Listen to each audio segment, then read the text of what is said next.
You've just stepped down from the rooftop, where the windcatcher still whispers cool air through its silent throat. That breeze lingers on your skin, like a quiet invitation to go farther, to go deeper. Beneath your feet, the earth cracks under the night chill. The sounds of laughter, barking, and village life have faded. All that remains is the soft crunch of your sandals and, wait, a procession of men walking through the dark, each carrying something heavy wrapped in straw. You follow them, not out of reason, but instinct. And then it appears, a half-finished structure rising from the clay like a prehistoric Soft, hive. melancholic A singing in Yakhchal, Persian. the ancient ice house that defies the desert. Bricks are shaped by bare hands. Lime and clay are kneaded like sacred dough. A rhythmic chant hums through the worksite. Each sloping layer, each hand-woven mat, each whisper of Saruj mortar holds more than function. It holds intention. The village, you now realize, is alive, not with machines, but with ingenuity. You thought you understood after standing beneath the badger? Not yet. Beyond those earthen domes lies another world. Underground tunnels, chilled drinks, noble garden banquets under the stars. And it all begins with a dream of coolness. Section 6. You climb down from the rooftop, and your sandals crunch on the packed clay of the village pathway. The night is quieter now. No more children laughing, no dogs barking at the moon. Just the soft creak of wooden beams settling into the cold, and the occasional sleepy grunt of a camel deciding, once again, that it is underpaid. Ahead, a line of men moves slowly through the dark, each one carrying something on their back. You step closer. Bundles. Heavy, rectangular, wrapped in straw and tied with rope. The men grunt, shuffle, and adjust the loads as they head toward the edge of the village. Ice blocks. They're building a Yakhchal. You decide to follow. The path narrows until it opens again into a construction site, if you can call it that. There are no cranes, no machines, just piles of clay, big mounds of straw, and a wide circle marked out with stones. In the center, a partially built dome rises like a prehistoric beehive. You watch as workers mix saruj in a shallow trough. Remember that magical, waterproof, weirdly edible mixture of sand, clay, lime, goat hair, and egg whites? Well, here's where the recipe gets messier. One man kneads it with his bare feet, like he's making a very gritty sourdough. Another scoops it up in a woven basket and hauls it to the dome. The air smells like earth, sweat, and something tangy, probably the lime. A child scampers past with a goat trailing behind, bleating in protest. Somewhere, a man is singing. It's not loud, just a low, rhythmic chant to keep the work flowing. You don't understand the words, but the beat is hypnotic. Brick by brick, the Yakhchal begins to take shape. The lower layers are thicker, sloped inward for support. The walls are double layered with a cavity between them. Insulation, baby. Pure genius. This isn't just a dome. It's a thermal fortress. Historians still debate the labor system behind these marvels. Were they built by paid craftsmen, drafted villagers, a rotating crew of community members like an ancient HVAC potluck? The records are patchy, but what's clear is this. The skill involved was extraordinary. These weren't just mud huts with hats. They were calculated, measured, and enduring. You pause to watch a team of workers using wooden molds to press bricks into shape. The bricks dry in the sun for weeks before they're deemed worthy. A master mason checks the alignment of each layer with a tool that looks like a cross between a level and a divining rod. He mutters something, frowns, and knocks one out with a dull thunk. Precision matters. You catch sight of a teenage boy climbing inside the half-built dome to help smooth the inner wall with a curved trowel. His feet leave prints on the unfinished floor, He whistles, off-key, unconcerned. It's a job, but it's also a rite of passage. Once this Yakhchal is finished, it could serve the village for generations. Maybe his grandkids will still be sneaking spoonfuls of chilled honey from it. A fringe tidbit floats through your memory. In some parts of Iran, constructing a Yakhchal was considered a deeply honorable task. Master builders would leave a thumbprint in the upper dome, hidden, sacred, like signing a fresco. Quiet legacy. The hours pass slowly as the dome rises, layer by layer. The builders work at night to avoid the day's heat and to let the materials set evenly. Someone brings out flatbread and roasted onions. They sit in a circle, steam rising into the chill. You join them, chewing quietly. The bread tastes faintly of ash and history. And then, the final brick. There's no grand ceremony, just a satisfied nod, a stretch, and the careful placing of the topmost brick. The dome is complete. It gleams in the moonlight like a sand-colored moon, modest but mighty. You step back to admire it. This structure, built from mud, sweat, egg whites, and genius, is about to take on summer. It will hold ice, preserve medicine, cool drinks, and store dried fruit like a boss. No electricity, no freon, just science, memory, and very strong thighs. You sit down in the sand, let your head tilt back, and wonder how many hands across how many centuries built these domes, how many cracked fingers shaped bricks, how many backs bent under straw-wrapped ice, how many quiet songs were sung under the stars, all to build a cooler. And yet, what a cooler. Section 7. The newly finished Yakhchal sits like a sleeping sentinel behind you as you wander toward another one, an older dome this time, already seasoned, already working. Its outer walls are mottled with age, sun-faded, touched by countless fingers, storms, and quiet desert years. But it still stands, unwavering. You reach the arched entrance and duck inside. Now it's time to go deeper, literally. Your feet find stone steps leading down, and you descend slowly into the belly of the Yakhchal. The air changes again, colder, heavier, dense with moisture and something else. Citrus? Maybe. Hard to tell in the dark. It takes your eyes a few moments to adjust. The interior is massive, like the reverse of a cathedral. Instead of echoing high ceilings and stained glass, here you've got dim alcoves, stone troughs, stacked bundles, and the very faintest glimmer of frost clinging to the lowest edges of the walls. You exhale, and your breath ghosts in the stillness. The pit itself is wide and deep, about 10 feet below floor level. Packed inside it, ice, real actual blocks, layered with straw, woven mats, and even old wool scraps. You walk the perimeter and spot something curious. A few oranges, shriveled and dusty, resting near a cracked jug. Maybe forgotten? Maybe placed there for a reason? You're not sure. Somewhere near the back, there's a hollow dug into the wall. You crouch to peer in. This tiny space likely stored delicate things, spices, medicines, or the especially prized syrups used to sweeten drinks and desserts. The Persians called them sharbat, a word that would later travel westward and morph into sherbet and eventually sorbet. Fringe fact alert.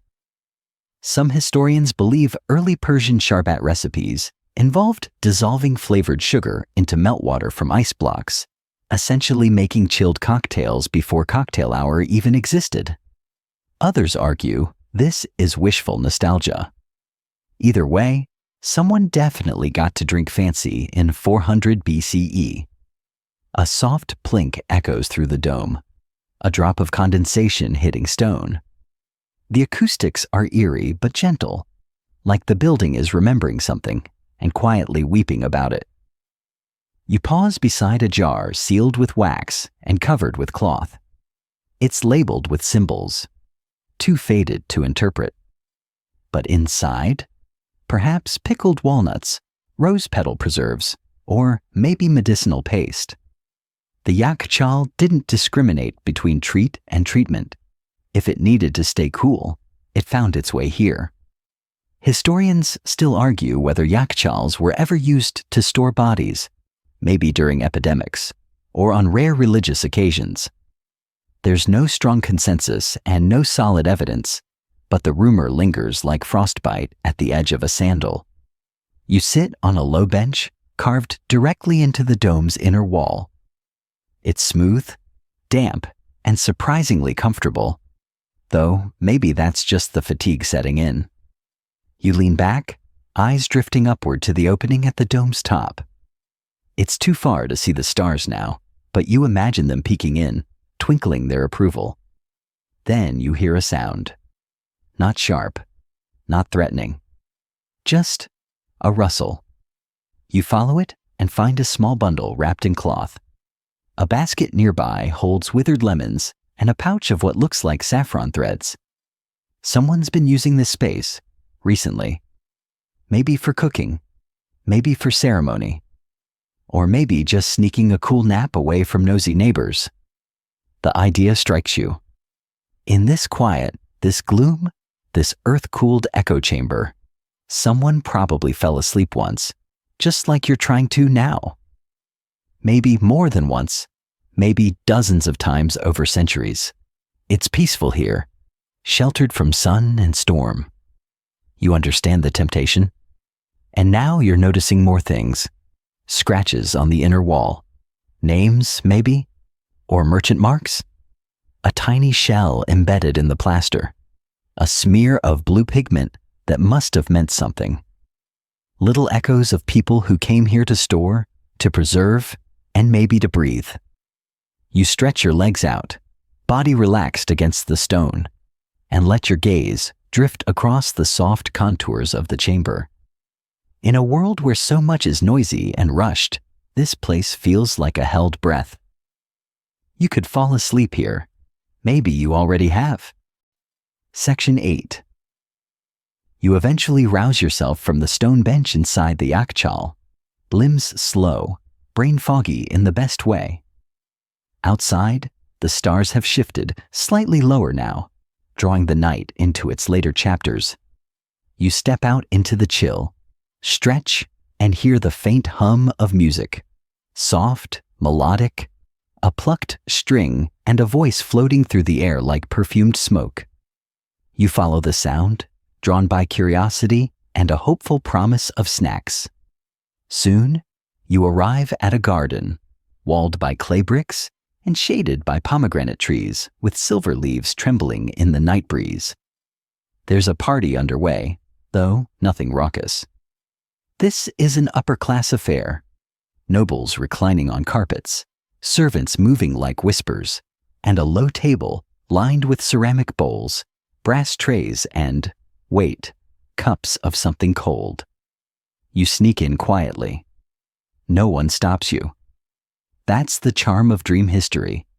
You're always welcome, as long as you don't knock anything over. A young servant ladles a liquid from a carved jar into a wide, shallow glass. It's pearly white, flecked with crushed herbs and rose petals. One of the guests catches your eye and says, "Sekinjabin." You've heard the word before. Vinegar, honey, maybe cucumber, served chilled. He grins. It stings, then it soothes. You sip. He's right. And just like that, you're at the heart of the Persian luxury cold experience. These nobles aren't just sipping vinegar tonics because they're bored. Cold drinks in a desert climate are a flex, an icy, delicious status symbol. You glance at the Yakhchal peeking over the wall behind the garden. That quiet dome isn't just for medicine and preservation. It powers moments like this. Lavish evenings with fruit syrups, chilled yogurt, and frozen rosewater cubes dropped into wine. Historians still debate how far ice and chilled drinks spread among the population. Some argue it was a luxury for the elite, while others point out that even humble farmers had access to community yakhchals during hot seasons. Like many things in history, access probably ebbed and flowed with social tides. Someone passes by with a tray of what looks like pale sorbet shaped into little mounds. You take one. It melts slowly on your tongue, delicate, perfumed, and barely sweet. Probably made from snow harvested in the mountains and rushed here before it could vanish. A fringe detail. Some Persian nobles supposedly held snowball fights in summer as a show of wealth. Not kidding. You imagine a heavily bejeweled noblewoman lobbing a slushy fastball at a cousin who just insulted her poem collection. Iconic. Back to the party. A poet rises and recites something soft and lilting, words about sleeping roses and cold laughter. The crowd nods, amused, but relaxed. There's no rush. Time here is stirred slowly. A serving girl offers you a tiny dish of faluda, those thin vermicelli noodles chilled in syrup and perfumed with lime. It's a texture adventure. Chewy, icy, slippery, and sweet. You take your time. No one here is counting spoons. You notice small glazed bowls filled with pickled fruits, plums, cherries, quince, resting on blocks of ice in shallow trays. The Persian relationship with cold wasn't just practical. It was culinary, social, even poetic. Heat was everywhere. Cold was rare. Therefore, cold became precious. And in that rarity, they found joy. You lean back on a cushion near the edge of the garden. Someone's burning myrrh nearby. The smoke curls lazily toward the moon. All around you, this little oasis pulses with quiet delight. Food, drink, music, sleepiness. All of it underpinned by a single, silent, perfectly engineered dome storing frozen slabs of winter beneath the earth. It's humbling, really, to think that behind every luxurious sip or delicate dessert is an entire architectural ballet of planning, harvesting, hauling, and storing. The ice doesn't make itself. But when it arrives, oh, what a transformation. You sit quietly for a while, observing. A noblewoman dips a hand towel in chilled rosewater and presses it to her neck. A boy tosses a pebble into a pool, and the ripple laps against a floating citrus slice. Somewhere, a dog snores. And all the while, the desert waits beyond the walls, dry, ancient, and watching. You rest your head against the trunk of a fig tree and exhale slowly. You get it now. This isn't just a party. It's a cool rebellion against the sun. Section 9. The garden fades behind you as you wander again, your steps lazy now, half floating. The breeze carries the last trace of music away, replacing it with a new scent. Sweet, spiced, and unmistakably milky. You follow it, nose first, down a dimly lit path until you reach a small building, low and warm, with a tiled mosaic above the doorway. Inside, it's quiet, except for the bubbling of a pot and the soft murmur of conversation. You've stumbled into the kitchen of a Qanat-side tea house, and tonight, they're making early Persian desserts. You're immediately offered a small bowl filled with what looks like snow and syrup. Yes, snow. Real snow. You blink. How? The woman ladling it out chuckles and points outside toward the distant mountains. In winter, teams of runners, called barf bardars, hauled packed snow down from the peaks in insulated goatskin bags. Once stored in deep pits or yakhchals, that snow could last for weeks, even months. Here it is now, mixed with grape molasses and spiced with cinnamon, saffron, and a whisper of cardamom. You take a spoonful. It's a texture you didn't expect, grainy, crunchy, melt in your mouth, and it cools the tongue instantly. It's called sharbat-e-yakhi, or ice syrup, and it's every bit the ancestor of sorbet. You sit beside a clay oven where a man is kneading dough with honey and milk, He glances at you, grins, and presses a lump into a flat iron mold shaped like a flower. He's making nan-e-berenji, rice flour cookies often served with faluda or sekanjabin. They crumble instantly between your fingers, the flavor gentle and sleepy.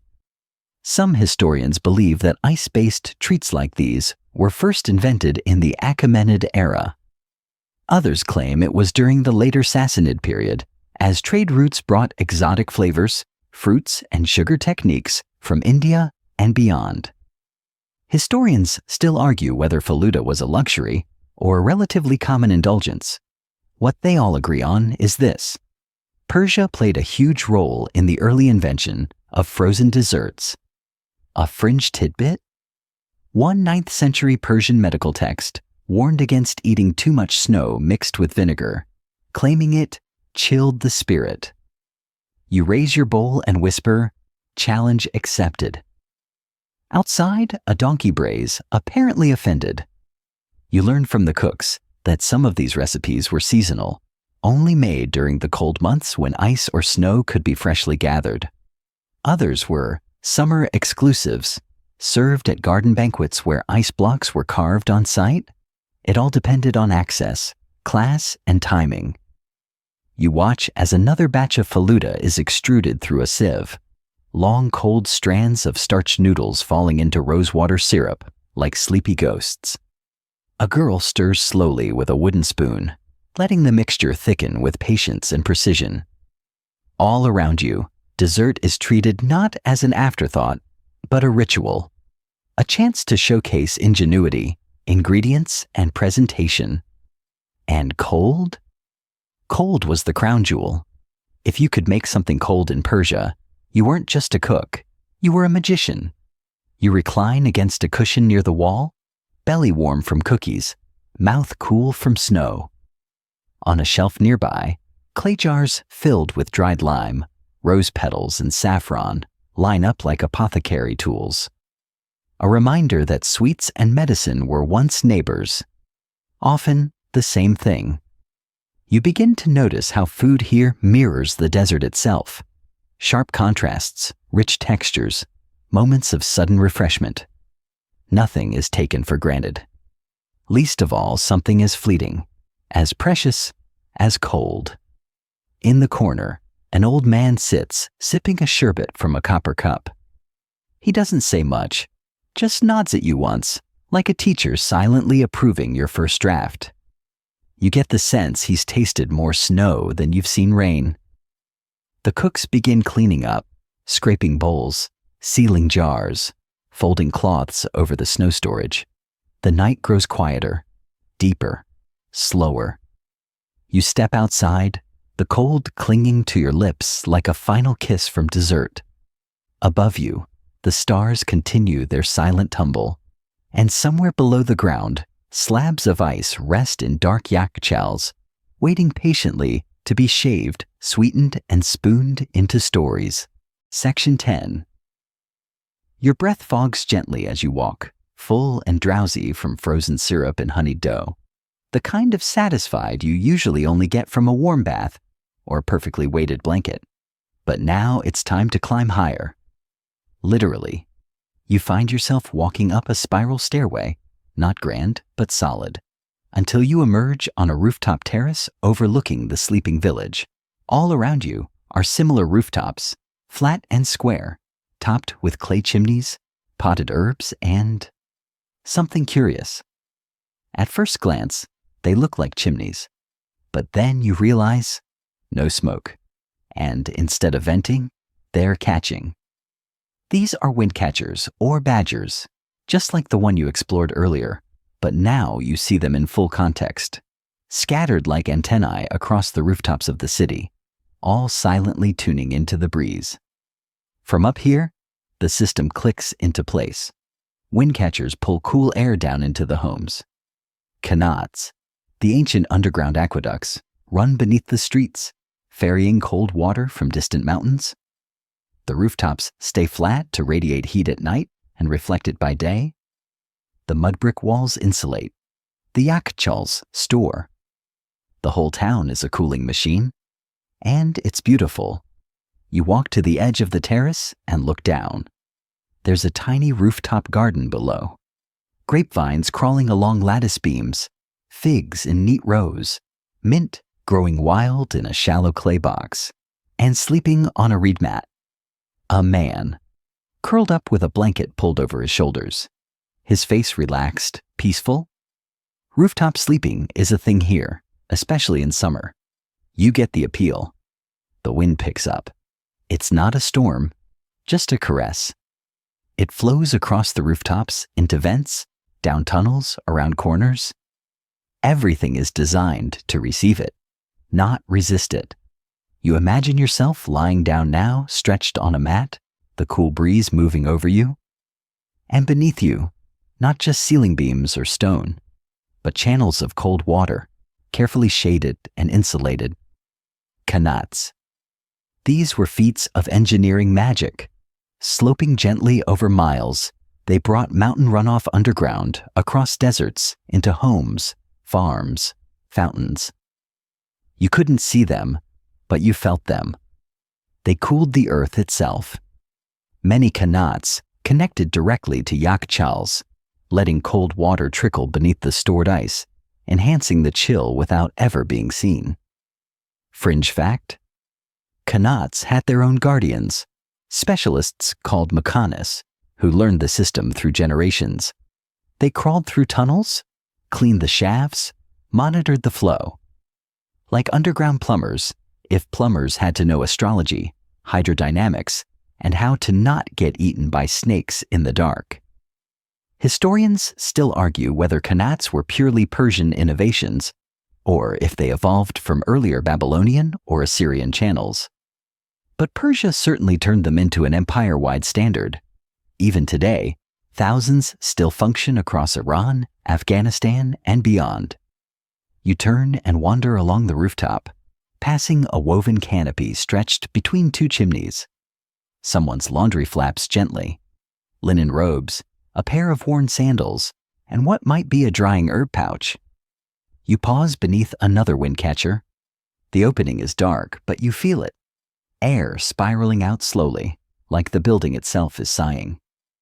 It's hard to explain how soothing this all is. No noise, no hum of machinery, no glowing blue lights.